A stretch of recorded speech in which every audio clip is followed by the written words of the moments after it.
News Komaram Bheem Asifabad జిల్లా సిరిపూర్ కాగజ్ నగర్ పట్టణంలోని రాజీవ్ గాంధీ చౌరస్తాలో దహేగాం మండలానికి చెందిన చిన్నారి సహస్ర దారుణ అత్యాచార సంఘటనకు నిరసనగా కొవ్వొత్తుల ప్రదర్శన నిర్వహించడం జరిగింది। ఈ సందర్భంగా సిరిపూర్ శాసనసభ్యులు డాక్టర్ పాల్వాయి హరీష్ బాబు మాట్లాడుతూ సమాజంలో ఇటువంటి మానవ మృగాలకు తావు లేకుండా చేయాల్సిన అవసరం ఎంతైనా ఉందని ఫస్ట్ ట్రాక్ కోర్టు ఏర్పాటు చేసి ఆ నిందితుని ఉరితీయాలని డిమాండ్ చేశారు। దంపతుల బిడ్డ చాలా దారుణమైన విషయం। రైస్ మిల్లులో పనిచేద్దామని పెద్దపల్లి జిల్లా సుల్తానాబాద్కు వెళ్తే ఆమె మీద కన్నేసిన వేరే రాష్ట్రానికి చెందిన వ్యక్తి తల్లిదండ్రులు పడుకున్న సమయాన ఆ అమ్మాయిని కిడ్నాప్ చేసి పొదల్లోకి తీసుకెళ్ళి దారుణంగా అత్యాచారం చేసి చంపడం జరిగింది। సభ్య సమాజం తలదించుకోవాల్సిన పరిస్థితి తీసుకొచ్చారు। ఇటువంటి దారుణ ఘటనలు సమాజంలో ఇంకా జరుగుతున్నాయంటే సిగ్గుతోటి చచ్చిపోవాలి అనే విధంగా తయారైంది। కాబట్టి పోలీస్ అధికారులు, ప్రభుత్వ యంత్రాంగం ఎవరైతే ఈ దారుణానికి ఒడిగొట్టిండో ఆ వ్యక్తిని కాలయాపన చేయకుండా ఫాస్ట్ ట్రాక్ కోర్టు ఏర్పాటు చేసి కఠినాతి కఠినమైన ఉరి శిక్ష విధించే వరకు చొరవ తీసుకోవాలని డిమాండ్ చేస్తున్నాం।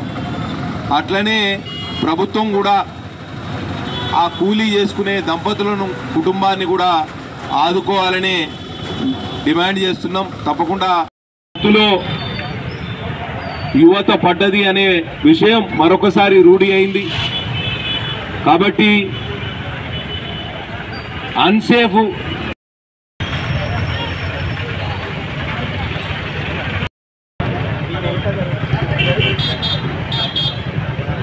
అన్న స్టిప్ ఉండే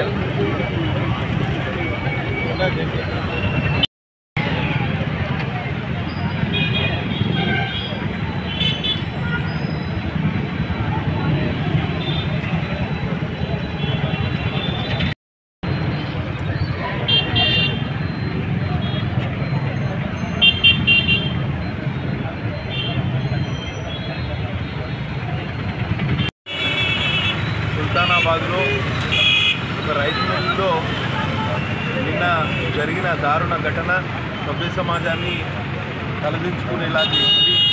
దహేగాం మండల కేంద్రానికి చెందిన కూలీ దంపతులు వారి బిడ్డ సహస్ర చిన్నారి 6 సంవత్సరాల పాపను అపహరించిన దుండగుడు అత్యాచారం చేసి చంపడం జరిగింది। వెంటనే మేము డిమాండ్ చేసేది ఏంటంటే ప్రభుత్వం వారి కుటుంబాన్ని ఆదుకోవాలి, అట్లనే నిందితుని కఠినాతి కఠినంగా శిక్షించడానికి ఫాస్ట్ ట్రాక్ కోర్టు ఏర్పాటు చేసి ఆయన ఉరి శిక్ష పడే విధంగా చేయాలని డిమాండ్ చేస్తున్నాం। దాంతోనైనా ఇటువంటి దారుణమైన ఘటనలు పునరావృతం కాకుండా చూడవచ్చని మేము అనుకుంటున్నాం। కాబట్టి ప్రభుత్వం చొరవ తీసుకోవాలి, పోలీసు అధికారులు చొరవ తీసుకోవాలి। సమాజంలో ఇటువంటి పొరపాట్లకి, ఇటువంటి విపరీతమైన చర్యలు పాల్పడే వారికి స్థానం ఉండవద్దు అని విషయం గుర్తించాలి। కోర్టులు కూడా ఈ స్పెషల్గా ఈ విషయాన్ని గుర్తించి కఠినమైన శిక్ష విధించాలని డిమాండ్ చేస్తూ సెలవు తీసుకుంటున్నాం।